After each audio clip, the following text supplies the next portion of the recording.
Right, good evening, good evening. Let's get this show on the road.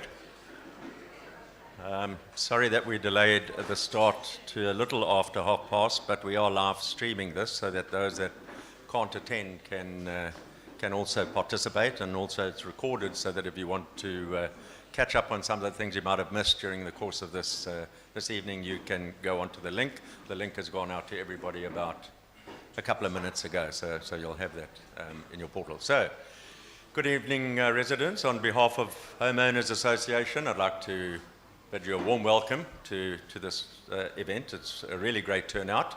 Thanks very much for making it. We're going to keep to the agenda that we sent out just over a week ago. I'm going to introduce you to our new estate manager, John Dreyer.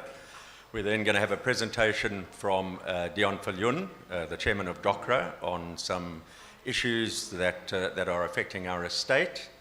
I'll then update you just on the latest on our storm damage projects, and then we'll take some question and answers from the floor. After that, I hope you'll stay for a drink and some snacks and mingle and meet your fellow residents. So, welcome, and without any further ado, I'm going to hand over to John. Good afternoon. I'm not going to be talking for much. Dion is here, has got way more important things to talk about. I'm hoping to meet all of you on a one-on-one basis in the course of the next couple of years, not necessarily all tomorrow. A bit of history. I've been in the industry for 12 years, starting off at Mount Edgecombe. I've taken over at Kindlewood 6 odd years ago. Sorry. Oh, jeez. So I'm already listening to residents. So I've been around. I have a legal background. I was in the police. I have a law degree. That's about me. Single. Trying to find a place in the north to live, and that's about me. If you want to pop in, my door's always open. If anybody's got any issues, I'm still on the same email as Mark was. Send me an email, pop in the office, we can see what we can do to sort your problems out. Thank you. Thanks, John. Short and sweet. We're really looking for your safe hands to lead us into the future and build our brand a hell of a lot better. Thanks very much. John's working together with Mark Doveton as he gets his feet under the table, and obviously is working on the plans and the strategy that he's going to be implementing going forward. So looking forward to that, John. Right, and then on to Dion Viljoen. Dion is the chairman of DOCRA. DOCRA is the Dolphin Coast Residents and Ratepayers Association, and they are a strong proponent of all matters dealing with our municipal and district entities. They're doing a sterling job in looking after our interests, this estate and other estates surrounding us, and they're doing a great job in driving some decent service delivery and keeping them very honest. So over to you, Dion. Thank you. Mark, thank you very much. I think the mic is working well. Good evening all. When I retired some 5-6 years ago, I never thought I'd be standing with a lapel mic, addressing a crowd, and being live streamed nogal as well. So that's very intimidating, but I'm going to do my best. My first thank you is to the Brettenwood management. I don't know if you're aware, but Brettenwood was one of the founding estate members of DOCRA about 5 years ago. Zambiti were already a member when I went to the DOCRA committee and I asked them to join up. And subsequent to that, I think we're now sitting at 18 estates, and we're looking forward to Princess Grant joining us in the not too distant future. That'll make it 18 or 19, somewhere there. So we're very proud that started everything up as well. And when we talk to other residents and ratepayers associations throughout the country, we discover that this model is actually quite unique, where we have estates joining on behalf of members and giving us the opportunity to give you the feedback on what is happening. So it gives us clout very early on, and it gives us muscle very early on. So my thank you to Brettenwood, not only for that, but also for this opportunity. Then also to my committee, Brettenwood is the only estate that has got 4 people on the 12-people DOCRA board. So we have Stephanie, that I think all of you will know, Stephanie Walker, who's our executive officer, and actually runs our virtual office. So this is our only piece of asset, this laptop, and Stephanie. And the pull-up banner in the back there. But that is what we have owned. We have a cell phone as well, so with a roving number. And then Mary Kassam, sitting right next to her, who's on our communications committee. And then Don Forbes, who I gave a lift here, but since then he's disappeared. There he is in the back. So there are 4 committee members of the 12 committee members of DOCRA that live in Brettenwood. If I can get this to move. Must I switch it on?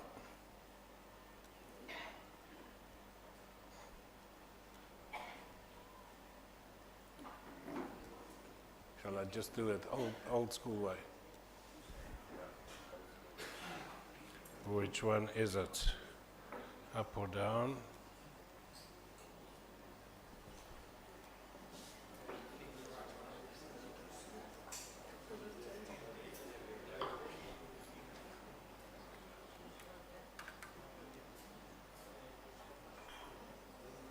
So just quickly, who's DOCRA? I think most of you will know.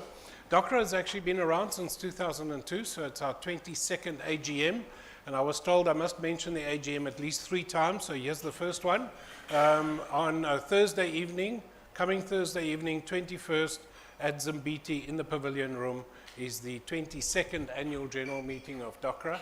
So it's been well established. It's had a very checkered history over the years. We're here, but I'm very pleased to say at the moment we're probably stronger than we've ever been. We're sitting close on 4,000 members. We have a committee of, as I said, 12 people. We've got about 4 or 5 subcommittees, and we feel that we're only getting going. So we'll go through some of the detail here and show you where we are. We're a non-political, not-for-profit civil society organization. Now, I just want to stress that. There are other organizations that are politically aligned or politically favored. We are not. So we will support our ward councillors, whatever political party they come from. And we are a not-for-profit organization. And we also don't get any funding from elsewhere. So we don't get sponsorship funding that makes us compliant or have to be compliant to a specific brand. We don't get any money back from the municipality for anything that we do, so they can't hold the money back and then thereby crippling us, which is often a problem with an urban improvement precinct kind of concept or a business chamber. So we're fiercely independent, and we can say our say and do what we believe we need to do. An executive committee serving on a voluntary basis. None of us get paid for the support and benefit of all of the residents and ratepayers, and obviously for where we live ourselves as well.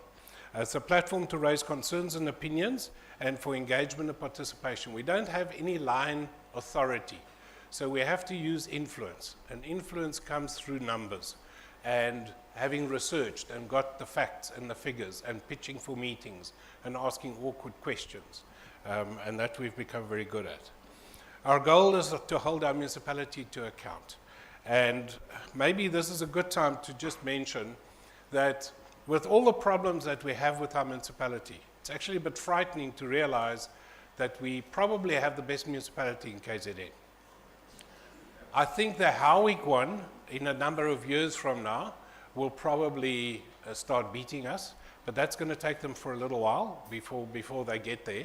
So our municipality recently, again, for the 4th or 5th year in a row, won the most sustainable, financially sustainable municipality in KZN, and we ranked 3rd in the country.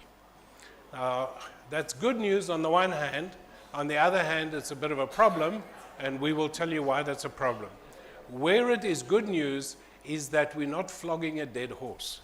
There is an opportunity and resources to improve service delivery, because the bucks are there.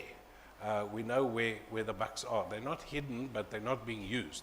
But we have something to work with, which is a lot more than our neighbors not only 20 kilometers from here. Those municipalities are financially strained. They owe money to Eskom. They're in trouble. And that will go for Pietermaritzburg, that'll go for Durban, and that'll go for most other municipalities in the country. So although we've got problems, we have something that we could work with, and we will go into more detail on that. Active collaboration, we're not an island, and we're going to show you all the organizations that we work with. We also don't believe in any duplication. So if the Ilembe Chamber is working on something, we'll put our effort behind them. Or if the neighborhood watchers are doing something, we'll work with them. So we're not looking at duplicating any of the work ourselves. So we have lots of partners, and we'll go through that list of partners as well.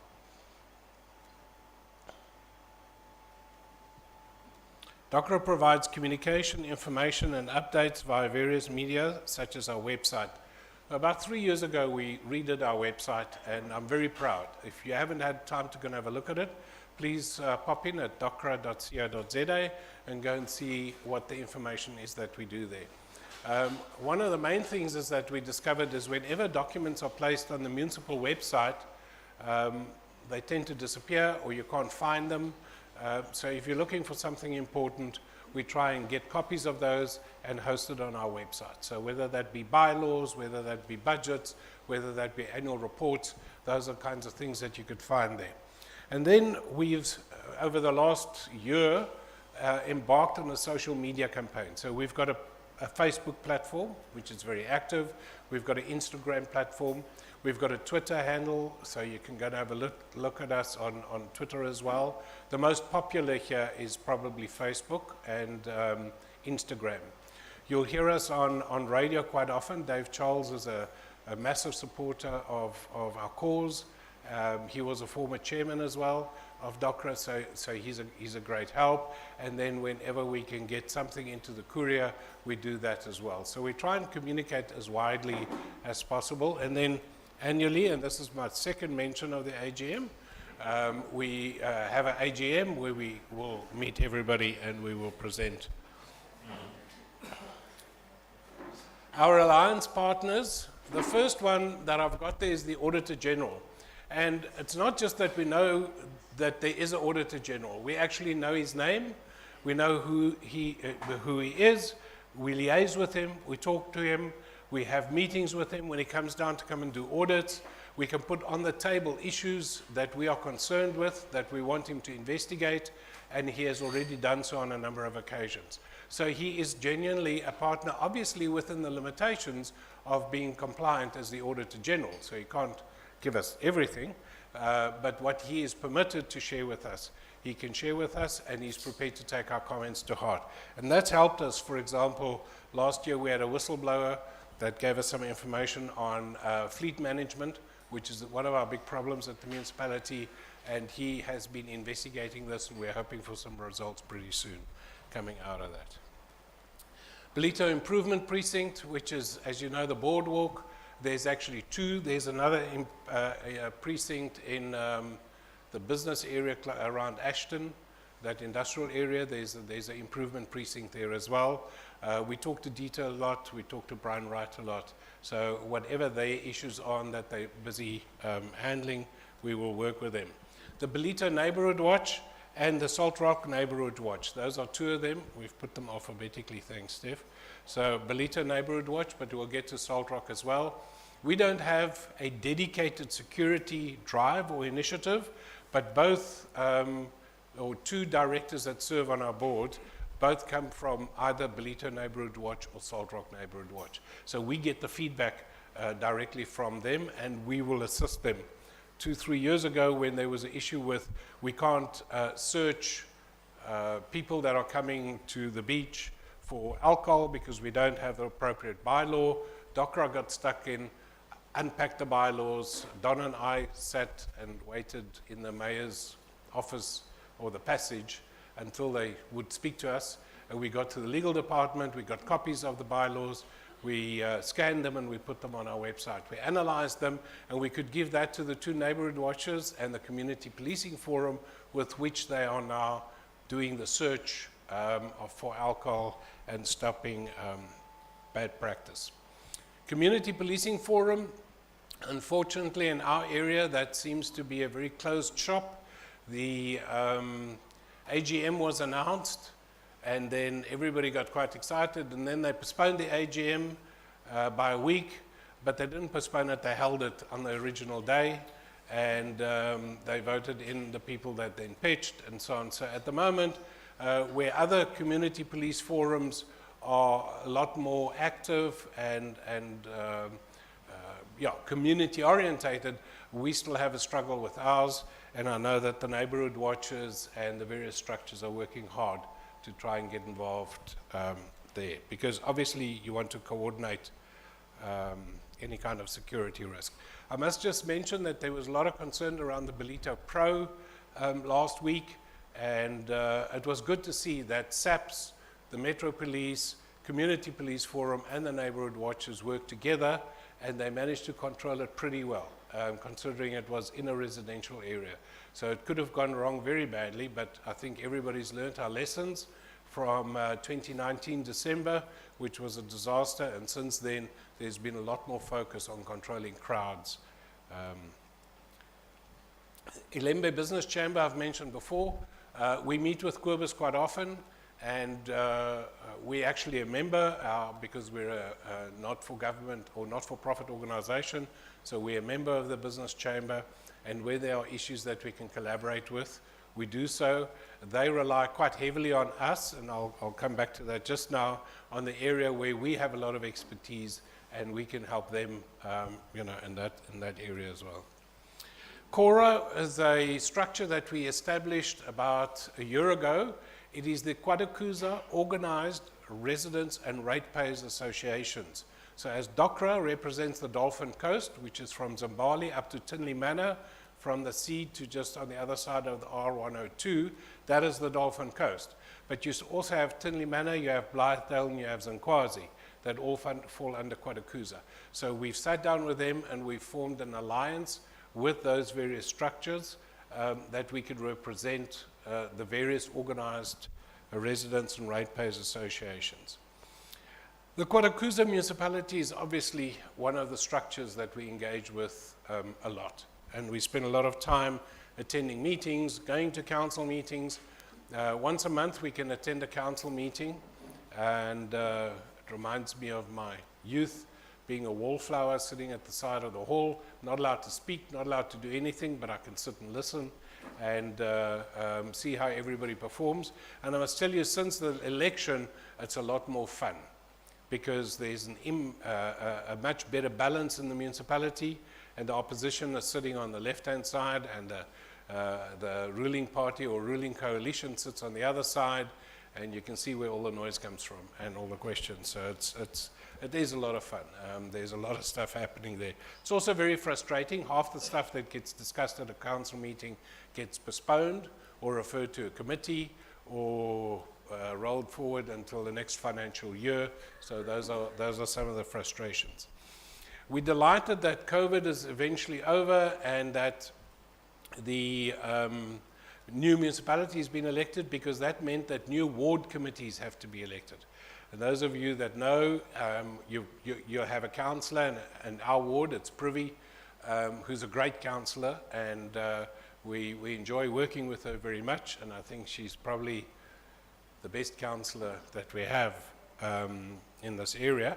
And then there's a committee of 10 people that serves on that. And DOCRA got itself registered as the recognized organization representing citizens and stakeholders, and we therefore qualify for a seat on each of those wards. So I represent DOCRA on the ward committee with Privy, and then we have somebody in Ward 6 and somebody in Ward 30. But we also have some other executive directors or directors that serve on those ward committees.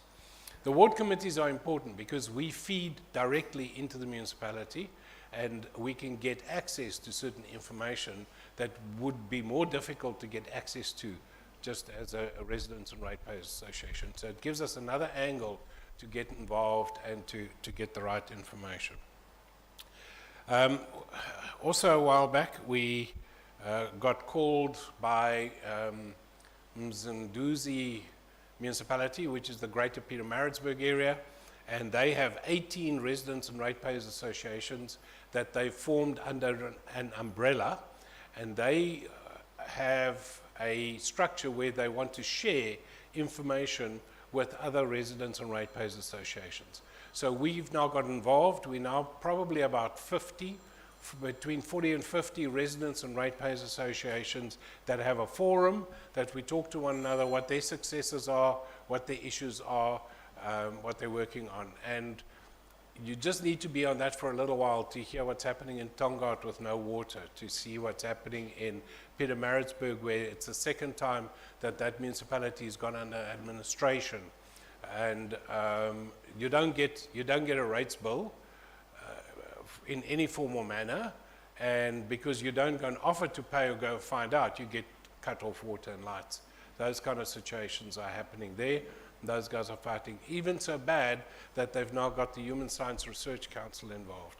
And once again, we all drive through that area when we go to Joburg or whatever. It's on our doorstep. Those are challenges that are existing in neighboring municipalities. So we hope that this is going to grow and that we could share a lot of successes and problems and opportunities with one another.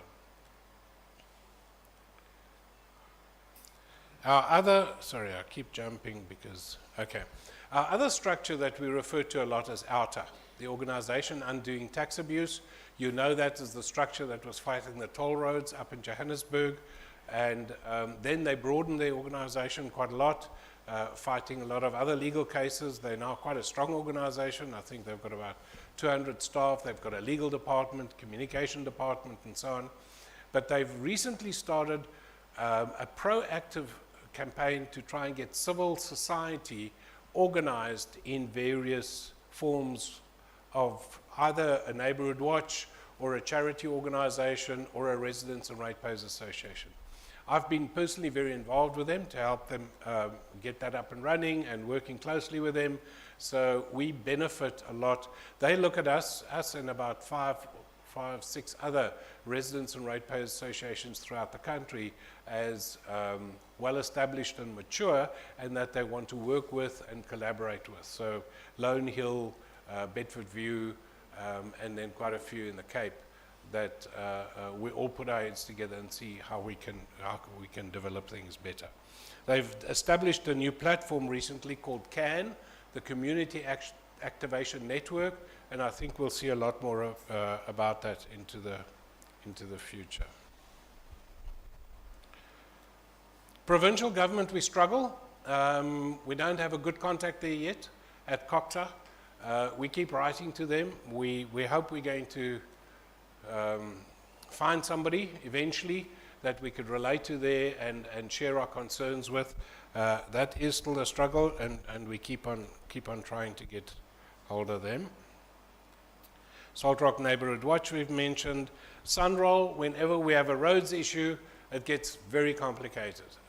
Just the Tiffany's traffic light is both all three. Kulakaza is responsible, Provincial Roads is responsible, and Sunroll's responsible. You have to have all three of those parties talk to one another. The interaction with Sunroll has helped with the toll roads after the floods being opened.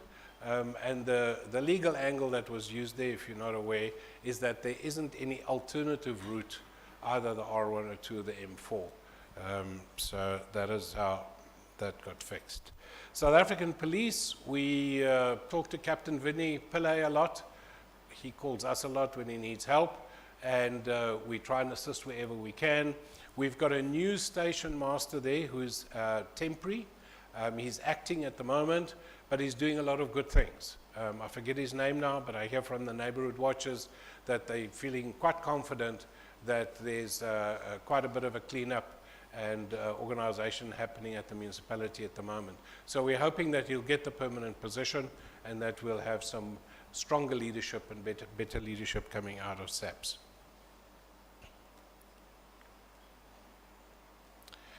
I'd like to introduce a new concept or new terminology here that we've been working on at DOCRA, and you'll see the word upstream. I'm going to give you 2 slides of stuff that we're doing, what we call upstream, and then we're going to have a slide on the downstream stuff. And just to introduce that, is downstream stuff is typically potholes, street lights, verges, cleaning, the stuff that we see where we live and that's around us. And it seems that a lot of restaurant residents and ratepayers associations work exclusively on the downstream stuff. We've decided that there's a big lack at the upstream. If we can't get the thinking right and the performance management right and the consequence management right and the budgeting right at the top level and get a commitment to service delivery, then we can kick and scream as much as we want here at the bottom. It's not going to happen. So we've differentiated between downstream and upstream.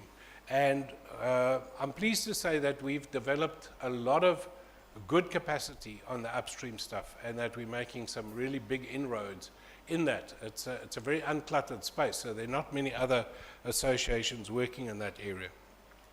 So the first one that I want to mention is KDM Financial Analysis, Comments and Recommendations. Our big benefit has been that we've managed to get a committee member who's a retired auditor from Deloitte, whose speciality was public companies. Now, could you want more than that? And he's got a civic heart, and he gives his time, and he gets stuck in.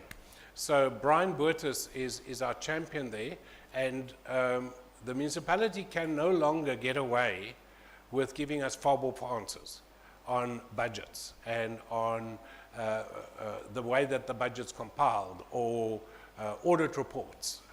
He was an auditor himself. He's the one that established the contact with Martin Coates, which is the auditor with the Auditor General.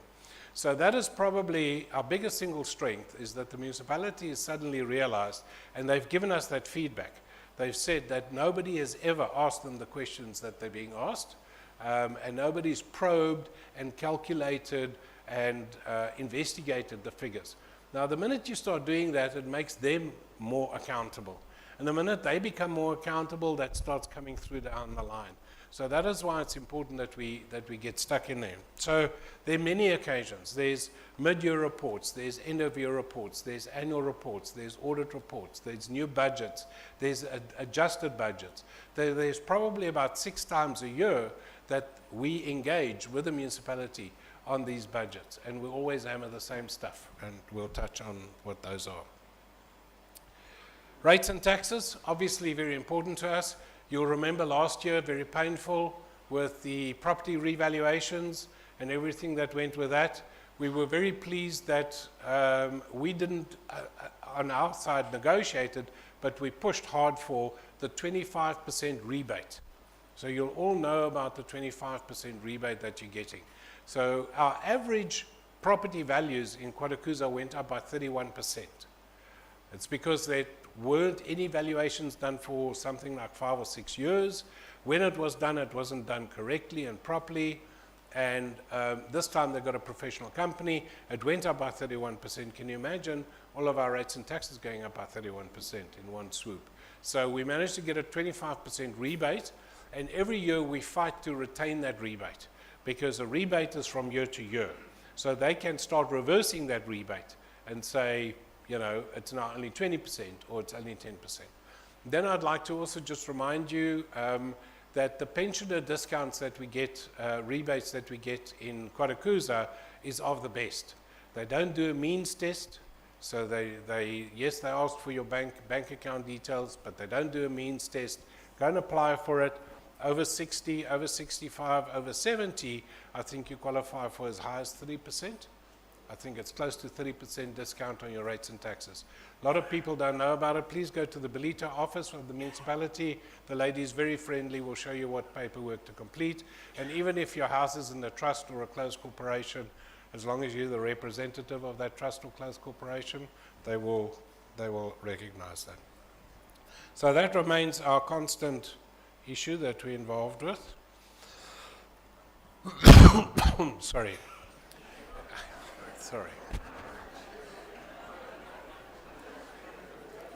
The biggest blessing that we probably have is Caesar water.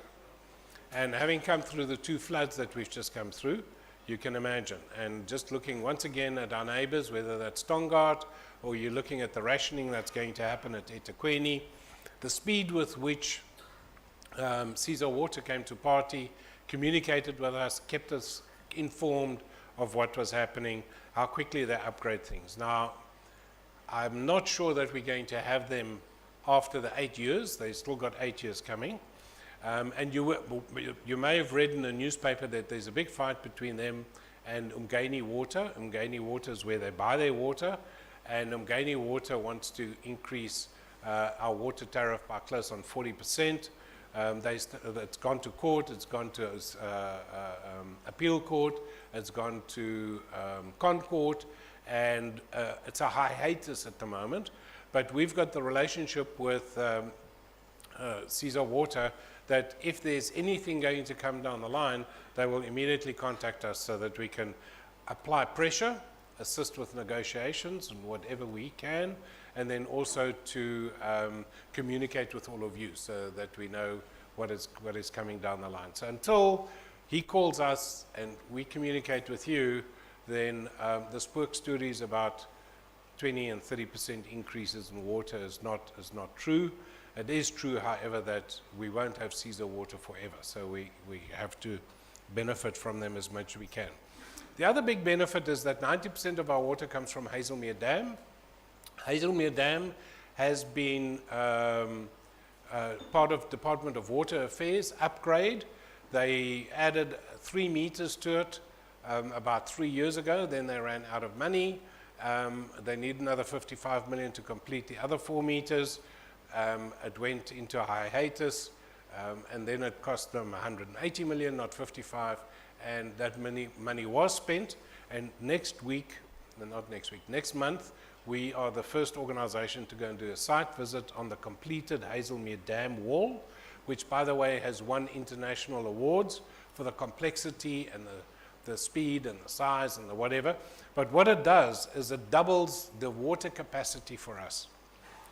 I am told that if it does not rain one more drop for the next 4 years, we are okay for water as far as the supply is concerned, especially after the recent floods, because that dam wall was finally completed just before the last flood. So from a water sensitivity point of view, I know we've got lots of electricity problems, but from a water sensitivity point of view, at least that's one big tick, because I think that is probably the bigger problem for a longer term than next 4 or 5 years. Another good reason why you're living here.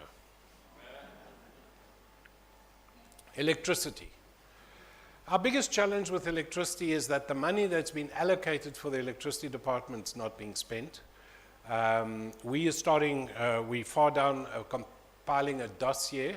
It's the first time ever that we're going back in history, and we're going for the last 4 years to look what was budget, what was spent, what was budget, what was spent, and start building a case against our electricity department for not spending the capital that they plan. They talk a good talk, and they present great details, but they don't deliver on that, number one. Number two, NERSA has indicated as a guideline that 6% of your revenue has to spend on maintenance. Our municipality spends 2.4%. So you accumulate that over time, and then you start understanding. And then there's a question of how well the 2.4% has been spent. So that is where our challenge lies in the delivery. There is a whole new supply coming in at compensation. It's going to increase the total electricity supply for Kulakaza by 80 megawatts. So it's going to be like another 30% that's going to be added on, which will mean that all the added capacity and developments that are happening here will be able to develop. But then we've got to reticulate that electricity. We've got to get it through the transformers on a reliable basis to all the different units. So there is a big problem, and I know our estate and other estates are all very eager to see how we can get, not off the grid, but how we can start buying bulk and how we can do the reticulation and the maintenance of those systems ourselves. And it'll come. I'm sure that in time that will come. So we will make the dossier available once it's done. Compare. The one that I want to stand on for a little time is the Traffic Pointsman Initiative.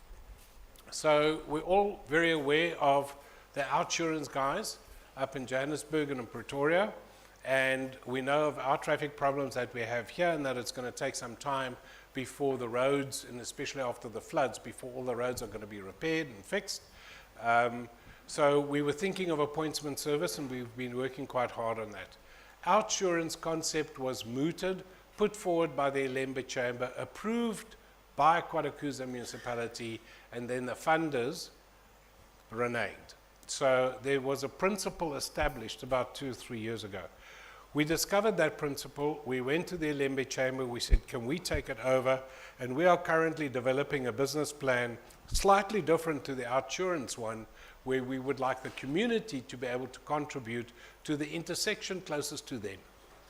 So if we can get a Pointsman service here at the T-junction, and that Pointsman service is not during holidays, during school when it break, or during long weekends, or during holidays, and we then pay for whatever it is that we use. And we get everybody on the strip to do the same, whether that's Seaton or Zululame or whatever, everybody using that intersection. The same will apply to the Ashton intersection with the Ashton School and Seawood Estates and the hospital, or the Umhlali intersection on the western area side, or the Umhlali Prep intersection.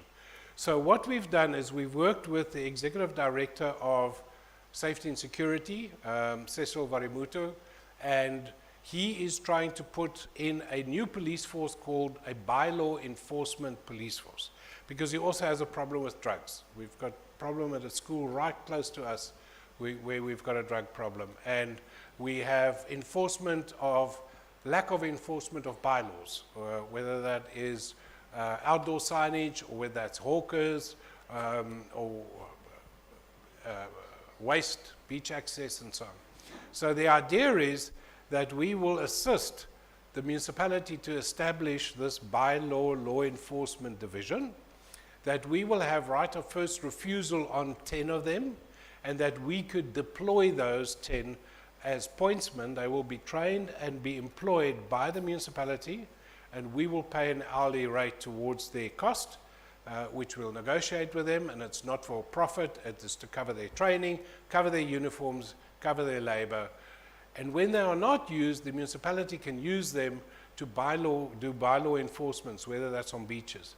Now, traffic jams happen during the week, and over weekends we've got a problem at the beach. So they can be deployed there.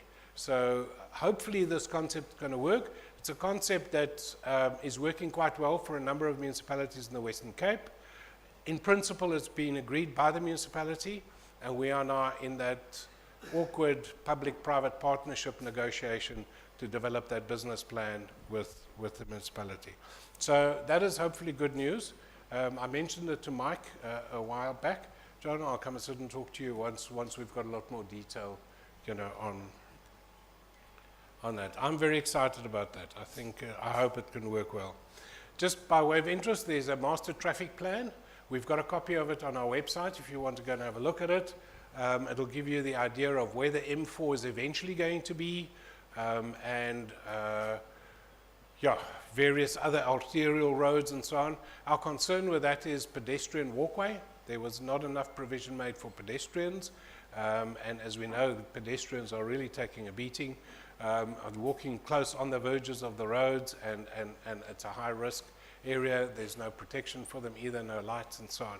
So they are working on all of those as well. When and how this will be phased in obviously depends on money, and unfortunately with the recent floods, the total focus is on that, is how to fix bridges, and there are quite a few of them, and how to get those roads done. The one glimmer of hope, as you know, is that there's a couple of developers that want to get the Flag Farm Road tarred and up and running, and they are quite far down the line. The final environmental impact studies are being done at the moment. They're working with the Department of Transport, Provincial Department. I believe a lot has been signed off, and that will then result in an on and off ramp on that Flag Farm Bridge. So that will relieve the on and off ramp that we have here, and a lot of traffic hopefully will be going that direction and will not be coming through our T-junction. Eventually, past Brettenwood here, we're going to have a 2 dual carriage like Zimbabwe. If you're going to have a look at the roads in Zimbabwe in those big circles, that is what's planned going forward here and going behind Zimbiti and so on. So those of us that are going to be here in 20 years,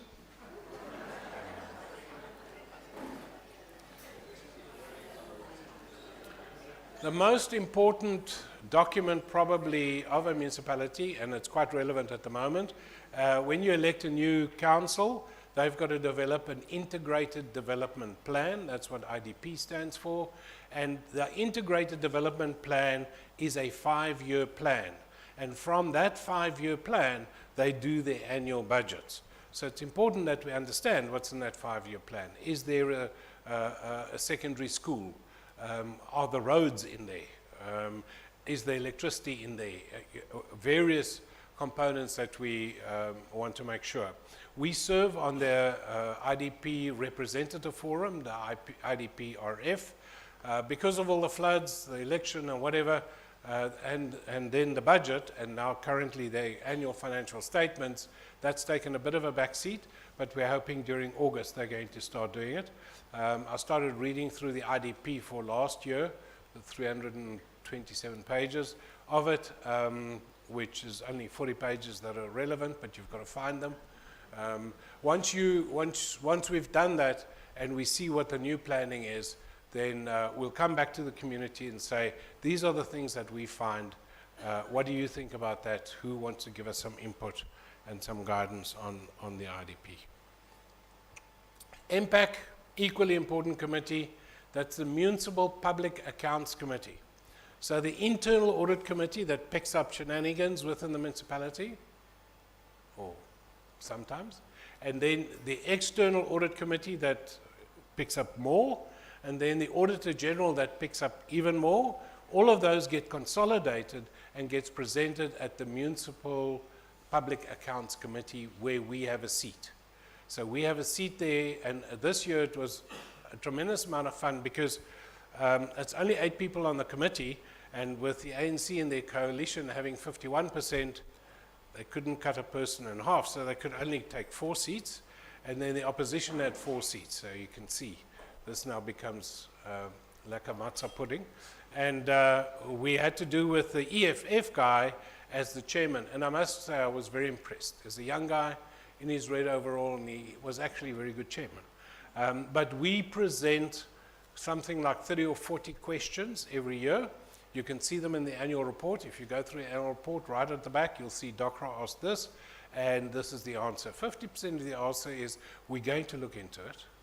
There is a plan, okay, and we're developing a new plan, and so on. So unfortunately, that is true. But if we keep doing that, by the 3rd year that you get a fob-off answer, you report them to the Auditor General. So the noose tightens, because every 2nd year or 3rd year that you're asking the same question, they have to give better answers, or they have to do something about it. So they're very involved already, and we hope to get as involved with the MPAC one.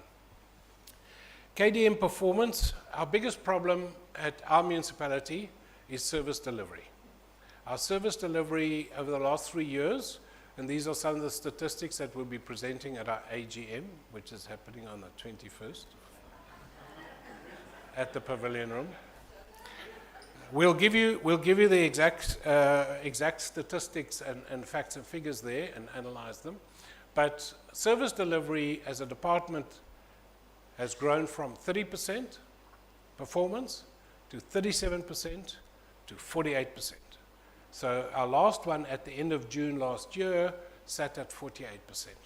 We believe that is because of our constant pushing and hassling about the downstream stuff. The potholes, the verges, the waste, and things like that. That there is a turn, but we're still way off.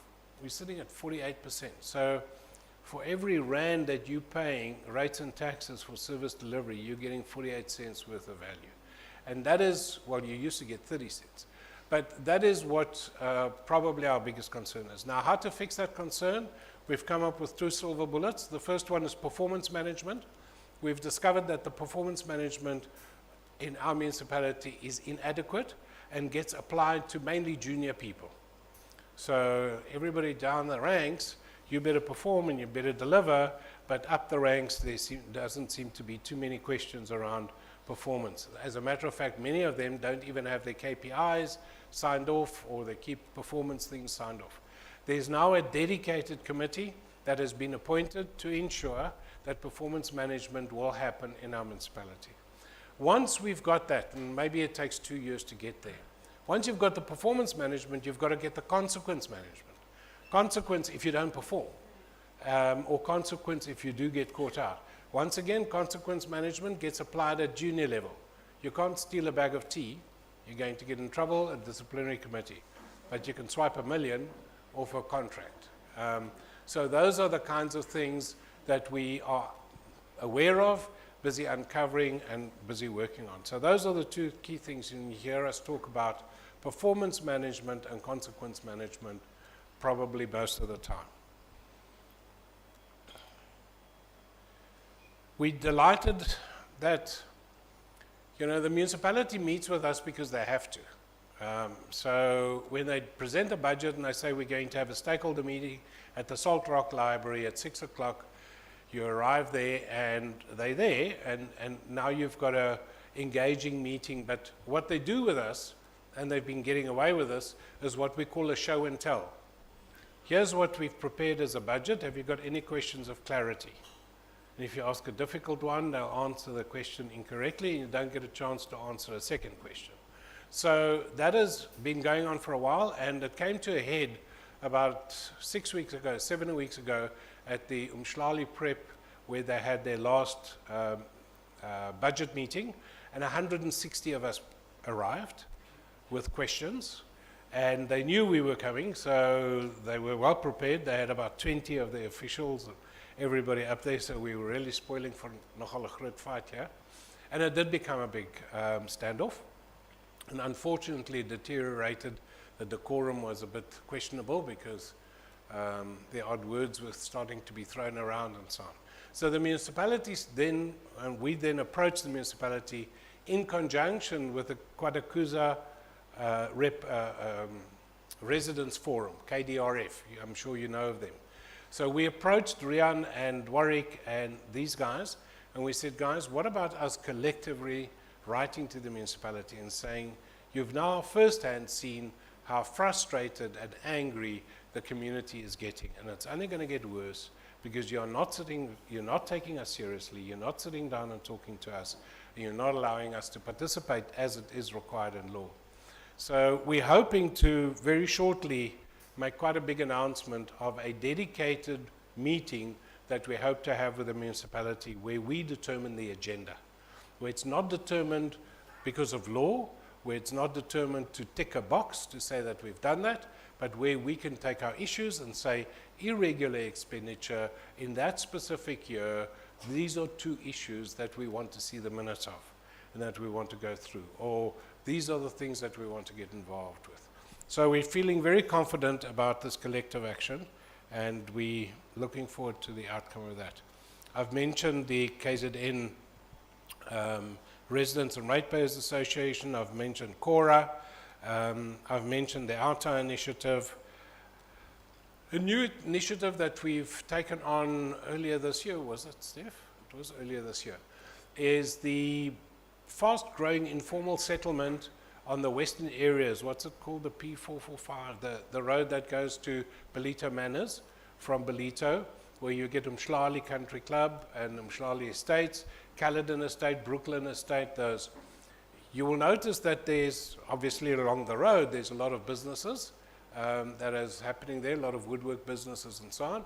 But on the inside, there's an informal settlement that's grown from 0 to hero in the last year. So there are probably about 400 or 500 families now living there. It's all township, it's all informal settlement. And by the way, we have 11 of those informal settlements in Kulakaza. And just here in our ward, as you know, Tafeni, just across the road here is the one that we have as well. So the residents there got very concerned. We managed to form a committee there. We started writing to the municipality about that issue. We're starting to understand the challenges of the municipality though as well, because they have now decided to evict them, and they've got a court order, or they're hoping to get a court order, and they've given them notice that they're going to evict them. However, where do you evict them to, and where do they go? So you've got to find an alternate place for them to live. Also, the Stefani court order that came through, the municipality won the court order to evict them, and then there is an association, the name escapes me now, funded out of Holland, that supports informal settlements with big budget lawyers to assist the resistance to be evicted. So that is very rife. It's happening in all 11 of our informal settlements. So you're not up against informal settlements. You're up against quite a formidable organization with legal clout. So you have to provide alternate accommodation. In any case, we got involved with that. We work with them. They've got a subcommittee, and that's resulted in a number of other issues, the intersection there and so on. I need to speed up a bit. Streetlights downstream. What can I say? They spend money on it. It goes wonky 3 months later again because of the underground cabling, or it's not done properly. So now they've appointed 3 consulting companies to give us advice on that. They've put a lot of budget on it again. But I think solar is probably going to be the best solution at the end of the day, because the underground cables are all compromised. I want to thank the neighborhood watchers that are very active on streetlights. They've given each pole a number. They do audits when the lights get fixed, and they report back on it. So that'll remain an ongoing battle. Traffic lights I've spoken about. Well, the traffic lights go out. They're a different management company. Stephanie will tell you about her frustrations, how many times, and some of our other committees you have to contact them. They're going to come out. It's a typical hardware, software. The hardware is compromised, no. The software, then the hardware guys say it's the software guys. Then Sandral says it's provincial roads, and then, carries on. We're slowly getting to know exactly who's who there. Roads and potholes. Let me just go quickly to Dunkirk, and the hope that we can get a traffic light there. We've done some investigation. The developer has got 2 million rand in a reserve account to put that traffic light up. Then it was a standoff between the provincial department and Kulakaza where there should be a traffic light or a traffic circle. They've apparently resolved that it can be a traffic light, and now the guys on the other side that are funding it have said, yeah, but we've gone through our paperwork and we think that we paid you 1.3 million towards that 2 million about 6 years ago. So you've got to pay us that 1.3 million back, then we'll pay the 2 million. And so it carries on. So it's going to happen. Verges and waste. Waste is a big challenge, not so much in our areas and certainly not in our estate, so we're very blessed with that. But if you go and look at the bigger areas, and those of you that may travel into Shaka's Kraal, Shaka's Head, or any of the other townships or Groutville or estate, you'll find that waste is a major problem. It's a major initiative at the municipality. We've made a number of suggestions on how they could do that. And then the illegal dumping, that's a whole different business.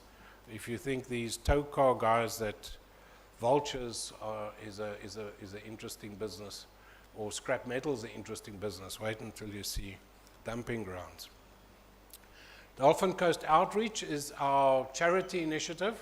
I can see many familiar faces around that support us with that, so we thank you for that. It's going strong. We do about 2,000 liters of soup a week. 500 a week, about 2,000 a month, and we serve about 8,000 soup meals from Fraser's in the south up to Groutville, and I'm very grateful for my wife Megan, who's in the back there, and all the ladies here that support us with that. So it's a very, very active and a very good initiative. Soup is uncorruptible. You freeze it, nobody can sell it, nobody can try and do anything. It lasts for long. We've got some freezer distribution things, dotted around. We've got some distributors. There's no middleman. We know exactly where it goes, and it multiplies the starch that they have with something nutritional for them to eat. So that is our outreach, and we're very, very chuffed and thankful for all the support. I've mentioned all our communication initiatives. You'll see blogs from us quite often, 2 a week now, 2 to 3 a week. We're also trying to start saying what's happening in the community, whether that is a Belito Pro or whether it's Mandela Day or that kind of thing. So just to get that machine and that communication going a lot more, and we're delighted for the communications team doing that for us.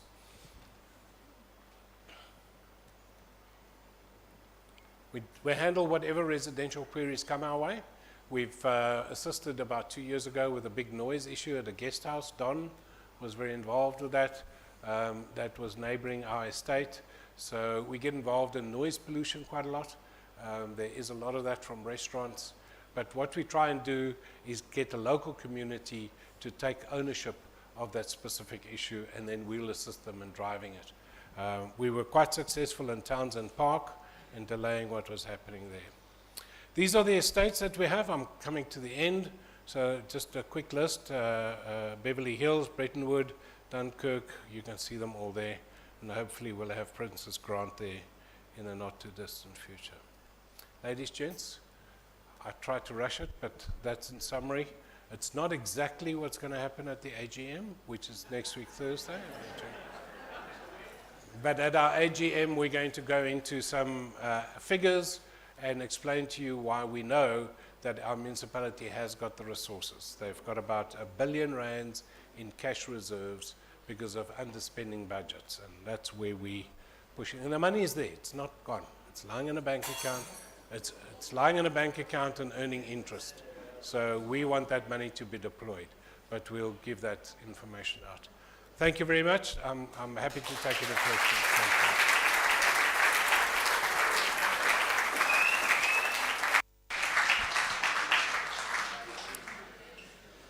Dion. Dion, very tough act to follow, Dion, let me tell you. Dion, thank you very much indeed for that.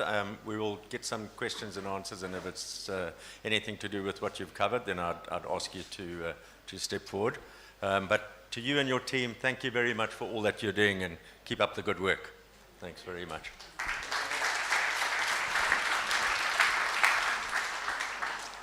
So I said that we were just going to touch on the storm damage projects before we take questions and answers, and then have a break. So we finally received the engineer's detailed report along with the recommended rehabilitation options, and we got the necessary quotes to, as Mark Doveton so nicely put it, build Brettenwood back better.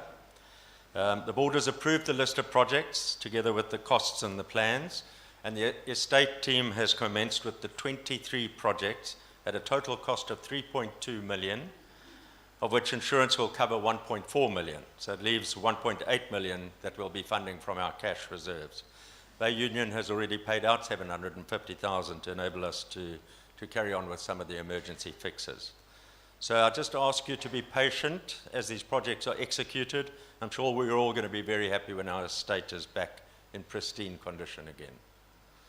So that's, I guess, the end of the presentations. I'd like to open the floor to any questions. There will be a roving mic. If you can just mention your name and your lot number so that we know who we're talking to.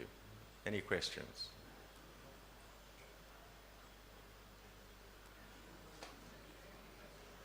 Well, that's amazing. It looks like we hit the agenda on the head, Dion, so thank you very much for that. All right, obviously, if you have any questions and you want to get hold of us, John's email, my email, our phone numbers are on the Globe Portal account. Dion's details, you can go and chat to him at the AGM. There we go. So thank you very much. It's a wonderful turnout. Thanks very much for coming, and please stay and have some snacks and mingle with your fellow residents. Thanks very much. Bye.